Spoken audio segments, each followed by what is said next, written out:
a government disaster agency, and a church that's been storing food for nearly 200 years. Two institutions that have nothing to do with each other, and yet their food lists point to almost exactly the same 15 items. Today, we're going through that list, 15 to 1, and somewhere in the middle, there's one item that silently rots most people's stockpiles. I'll show you exactly which one, and how to fix it. Before the list 30 seconds, because without this context, the list just looks like a shopping list. Once you understand the context, it becomes something entirely different. FEMA, the Federal Emergency Management Agency. Hurricanes, floods, earthquakes, power outages, whenever a disaster strikes in America, this is the first agency on the ground. And according to this agency's own data, there's a striking reality. The 2024 National Preparedness Report shows that only 51% of adults feel prepared for a disaster, meaning nearly 1 in 2 people thinks they're not ready. FEMA publishes an official list on ready.gov, foods every American household should keep at home. The Mormon Church is a completely different story. In the mid-1800s, church members crossing the country in covered wagons knew that storing food was the only way to survive. That culture has never stopped. During the Cold War, the church recommended a full 2-year food supply to its members. 2 years. Today's recommendation is more approachable, 3 months of regular food plus long-term staples. But here's the truly striking part. This church doesn't just give advice. They run their own farms and sell directly Deseret Farms. They operate their own canning facilities, and they manage their own food storage centers across the US and Canada, where members can purchase food packaged to last 30 years. Now think about it. A government agency and a religious institution, completely independent of each other, and both point to the same foods. This is not a coincidence. This is the shared outcome of decades of experience and real disaster data. Now let's get into the list, 15 to 1. And when we reach number 1, you'll understand why everything depends on it. Number 15. Protein bars and dry cereal. We start with the most practical item on FEMA's official list. FEMA's ready.gov list states it clearly: protein bars and dry cereal. Why? Because during a disaster, the ability to cook is often gone. Power is out. Gas is off. Water is limited. And right at that moment, a high-calorie snack you can open and eat directly becomes more valuable than a hot meal.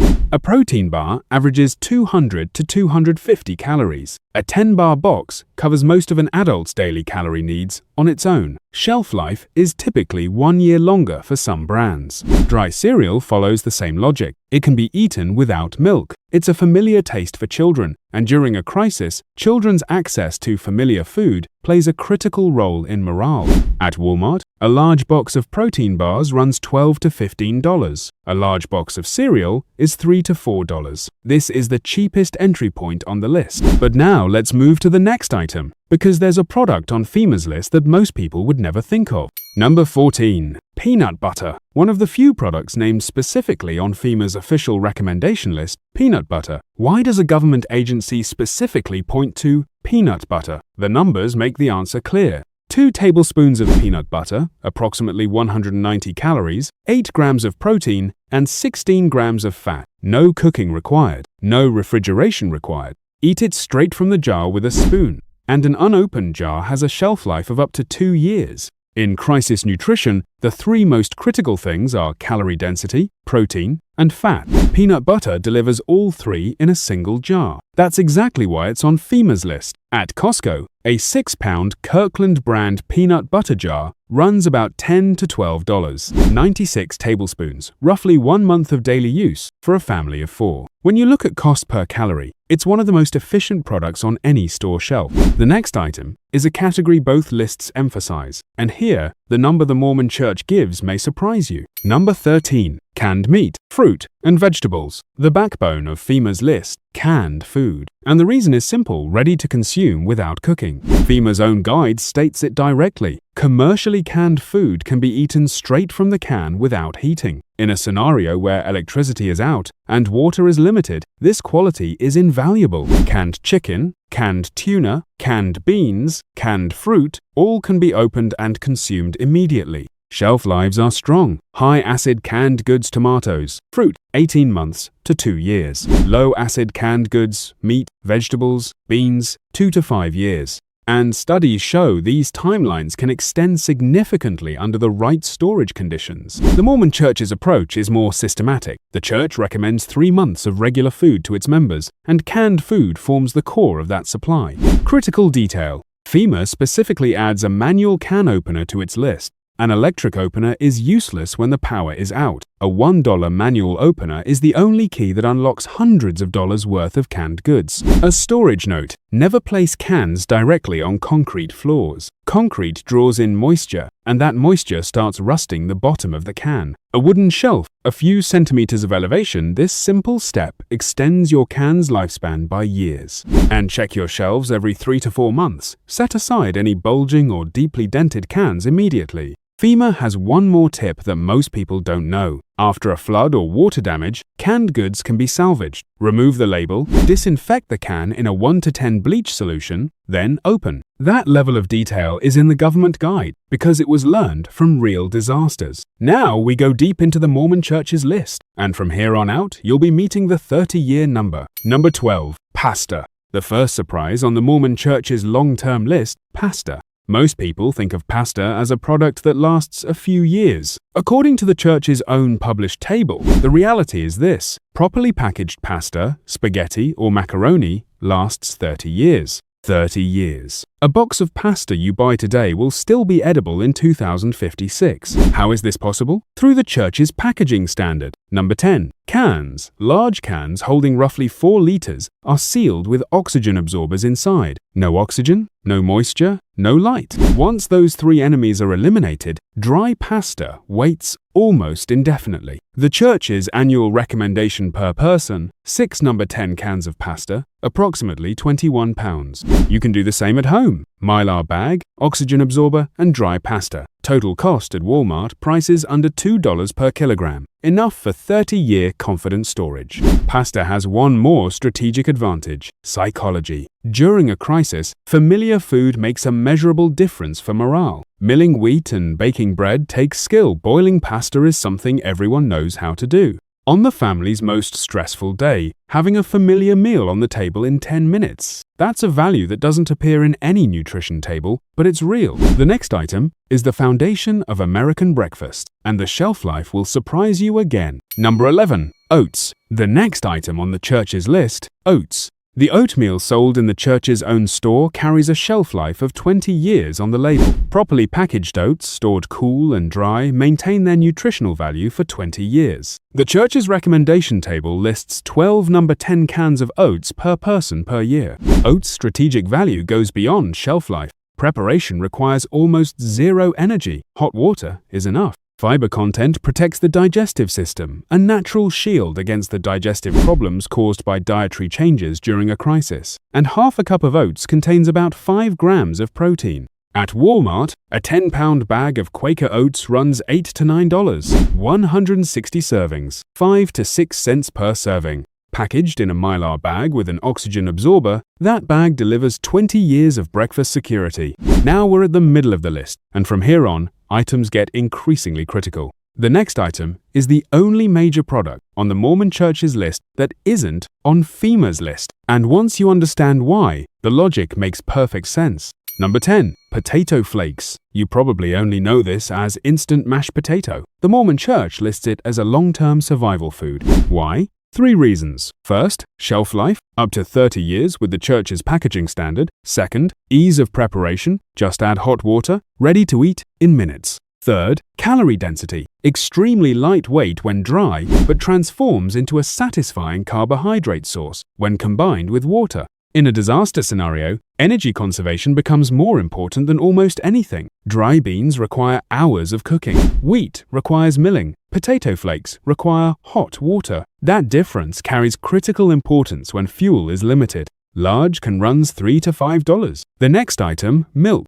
But not the milk you're thinking of. Number 9. Non-fat powdered milk. One of the most strategic items on the Mormon Church's list: non-fat powdered milk. According to the church's table, shelf life is 15 years 12. Number 10 cans per person per year is the annual recommendation. Why is it so important? Because virtually all long-term staple foods, wheat, rice, beans, pasta, contain almost no calcium. Powdered milk is the only long-lasting product that fills this gap. The daily calcium requirement for an adult is 1,000 milligrams. For children in growth years, this need is critical. One glass of reconstituted powdered milk provides approximately 300 milligrams of calcium. Powdered milk is also not just a beverage. It's used in cooking, soup, coffee, and oatmeal. When added to dough in bread making, it raises the protein content. At Walmart, a 3.5-pound can of Nestle Nido runs $18 to $20, equivalent to roughly 80 glasses of milk. A quick taste note: non-fat powdered milk isn't as flavorful as fresh milk when drunk straight, we'll admit that. But after a few hours chilled in the refrigerator, the difference decreases significantly. In cooking cakes, soups, sauces, the difference is nearly zero. And in a crisis scenario, the question isn't flavor, it's making sure children keep getting calcium. And now we come to humanity's oldest preservative, the one that appears on both lists. Number 8. Salt. Salt, the cheapest item on this list and probably the most indispensable. In the Mormon Church's own guide, salt is explicitly listed among the basic foods that store well long-term, shelf life practically unlimited. Salt doesn't chemically spoil. 1,000 years from now, it will still be salt. But salt's role in a stock strategy goes far beyond adding flavor. First, food preservation. Meat, curing, pickling, fermentation all require salt. In a scenario without electricity, salt substitutes for the refrigerator. Second, electrolyte balance. In extreme heat, physical exertion, and illness, the body's sodium needs become critical. Third, trade value. Throughout history, salt was used as currency. Roman soldiers were paid in salt. That's where the word salary comes from. At Walmart, a 4-pound Morton brand salt runs about $1 unlimited shelf life. This is the item with the highest return on investment on this list. The next item is in the same category, infinite shelf life, but this time from the sweet side. Number 7. Sugar and honey. The Mormon Church's annual recommendation table lists sugar with a specific number. 12 number 10 cans per person per year, approximately 70 pounds. 70 pounds of sugar? Yes. And the reason isn't just sweetening. Sugar is a fast energy source, a food preservative, a feed for yeast, and a comfort food. During prolonged crisis periods, sweet flavor has a research-backed effect on psychological resilience. White sugar stored correctly in a dry, airtight container keeps practically indefinitely. In the Church's own studies, sugar is listed alongside salt and baking soda in the stores indefinitely category. Honey is a whole other level. Honey, found in Egyptian pyramids dating back 3,000 years, was still edible. We covered this in earlier videos. Honey's antibacterial properties make it not just food, but also a natural first aid item. One detail: this indefinite shelf life applies to white sugar. Brown sugar, due to its molasses content, turns rock hard when it loses moisture. For long-term storage, use white sugar as your base. At Walmart, 4-pound sugar runs about $3. Large format honey, 5 pounds, $15 to $20. Buy both. Now pause for a moment, because the next item is the weakest link on this list. The one I mentioned at the start that silently undermines your stockpile. Number 6. Cooking oil, the weakest link on the list. Here's the item I promised at the start. And understanding this one correctly can change your entire stockpile strategy. The Mormon Church's own guide contains a clear note. Vegetable oil requires rotation every 1 to 2 years. Wheat lasts 30 years. Rice lasts 30 years. Beans lasts 30 years. Oil, 1 to 2 years. The shortest lived staple food on this list. So why is it on the list? Because a stockpile without fat is an incomplete stockpile. The body cannot absorb vitamins A, D, E, and K without dietary fat. Hormone production depends on fat. The nervous system depends on fat. And here's the hard truth. Wheat, rice, beans, none of the core staple foods contain meaningful amounts of fat. A fat-free diet turns into real nutritional deficiency within weeks. The Church's solution: buy small amounts, rotate constantly. 1 gallon of vegetable oil contains approximately 30,000 calories, still one of the most efficient products per calorie cost. Keep 4 large containers. Every 2 months, start using the oldest one in your kitchen. Replace it with a new one. This cycle always keeps you with a fresh 1-year oil supply. Alternative: coconut oil. Its saturated fat structure keeps it stable at room temperature for 2 to 3 years, cutting your rotation burden in half. And now we enter the top 5. From here on, every item is a foundation stone that both institutions agree on, proven by decades of data. Number 5. Water above all else. technically not food. But number 1 on FEMA's list, and skipping it would leave this video incomplete. FEMA's official standard is clear: 1 gallon per person per day, approximately 4 liters for at least 3 days. That includes drinking and sanitation.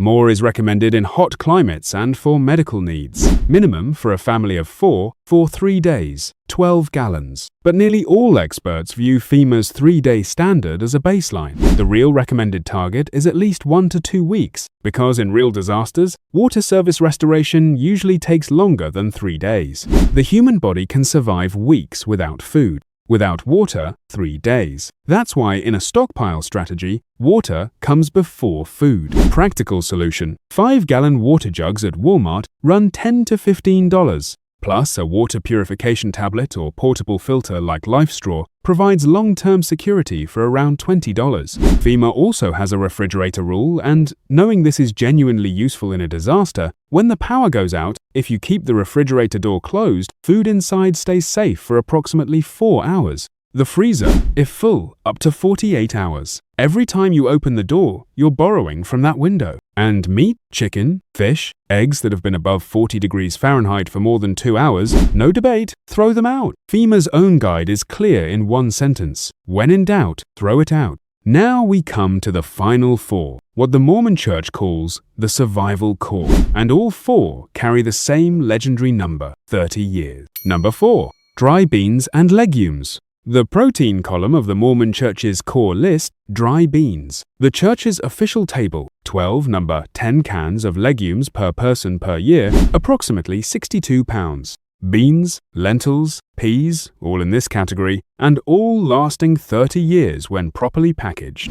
Beans' strategic role is protein. When meat is gone, when canned goods run out, what remains as a protein source is legumes. 1 cup of cooked beans contains about 15 grams of protein. And combined with rice, which we'll get to in a moment, they form a complete protein profile, meaning all essential amino acids the body needs can be covered without meat. One practical note: the church's own guide specifically mentions baking soda because it's used when soaking beans and stores indefinitely. A small but smart detail. And let's not hide a reality. Dry beans that have been stored for a very long time gradually harden. After 10-15 years, cooking time extends noticeably. The church's own guide gives a practical solution. Bring beans to a boil in water, remove from heat, and let sit for 1 hour. This method dramatically shortens soaking time. At Walmart, a 20-pound bag of pinto beans runs $15 to $18. Package in mylar with oxygen absorbers, 30 years of protein security. Number 3, white rice.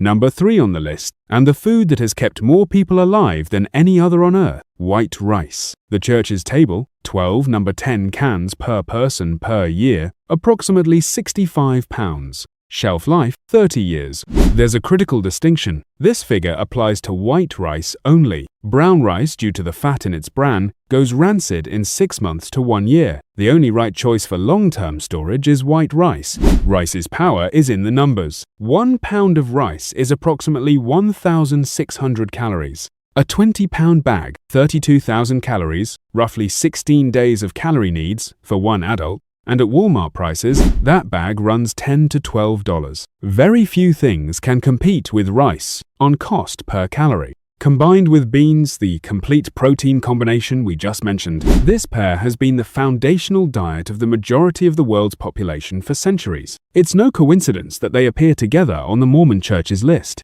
And now the last item before number 1, the food on the church's list that carries the largest number. Number 2, wheat, the largest item on the Mormon Church's list by far. Wheat. Look at the number, 24 number 10 cans. Per person per year, approximately 132 pounds. Twice the volume of every other grain on the list. The church builds its entire long-term storage plan on wheat. But why whole wheat grain instead of flour? Here's the critical point most people don't know. According to the church's own table, white flour lasts only 10 years. Whole wheat grain, 30 years. The moment grain is milled, its inner oils begin interacting with air, and the degradation process starts. Whole grain, meanwhile, essentially seals itself inside its own natural hull and waits. So the strategy is, store wheat as whole grain, mill it as needed. A manual grain mill, $30 to $50 on Amazon, works without electricity and is a one-time purchase. Wheat's nutritional profile is also strong. Protein, fiber, B vitamins, iron, magnesium, bread, bulgur, sprouting, dozens of uses from a single grain. Sprouted wheat even becomes a source of vitamin C during periods when fresh vegetables aren't available. Let's also clarify the difference between two wheat types. Hard red wheat stronger, slightly bitter taste, a reasonable flavor for traditional whole wheat bread. Hard white wheat milder and more neutral in taste, much closer to what American palates accustomed to white bread are used to. The church recommends both, but if you're making a single choice, choose what your family will actually eat. Because the golden rule of stockpile strategy is this: eat what you store, store what you eat. At the church's home storage centers, hard red and hard white wheat are available to everyone. You don't need to be a church member to shop there. There are dozens of centers across the US and Canada. You can find the nearest one on the church's own website. And now, number 1. The intersection point of both institutions' lists and the item BYU actually tested. Number 1. What ties it all together? The 30-year rule and the BYU test. Number 1 is not a single food. Number 1 is a scientific discovery that changes everything on this list. For years, everyone assumed the expiration date on food was telling us the truth. The Mormon Church's own research university, Brigham Young University, Department of Nutrition and Food Science, decided to test this. They opened actual stockpiles, packaged decades earlier. Wheat, rice, beans, oats, analyzed in the laboratory. The result was published on the church's own official page and states this: low-moisture foods that are properly packaged, stored at room temperature or cooler, remain nutritious and edible far longer than previously thought. Estimated shelf lives were updated to 30 years and beyond. What this means? The old expiration estimates were best freshness dates, not actual spoilage dates. Properly packaged wheat, rice, beans, still life-saving 30 years later. And what we call proper packaging is 3 simple elements: an oxygen absorber packet, a moisture-resistant container Mylar bag, number 10 can, or peat bottle, and a cool, dark place. That's all. The church's own guide even approves peat bottles. Clean plastic bottles from your home, combined with oxygen absorbers, are sufficient for wheat and beans. The church's guide also includes one more option, critical for those using plastic buckets: dry ice. Oxygen absorbers don't work effectively enough in plastic buckets. The bucket isn't completely airtight. Solution: approximately 1 ounce of dry ice per gallon. Place it at the bottom of the bucket, pour the grain on top, leave the lid loose as the dry ice evaporates. Carbon dioxide pushes oxygen out, then seal the lid tightly. Insects and oxygen both eliminated. And an important note: never use dry ice in a metal container, as pressure buildup can cause problems. Total cost? A Mylar bag and oxygen absorber starter set on Amazon runs $20. Those $20 provide 30-year security for hundreds of dollars worth of food. 15 items, 2 independent institutions, 1 shared conclusion. You don't need to buy it all at once. Start with 1 bag of rice, 1 bag of beans, and a $20 Mylar kit. That's 30 years of security on a single shelf. And remember the golden rule: eat what you store, store what you eat. If this list changed how you think about your pantry, subscribe, because next time we're opening a list almost nobody talks about.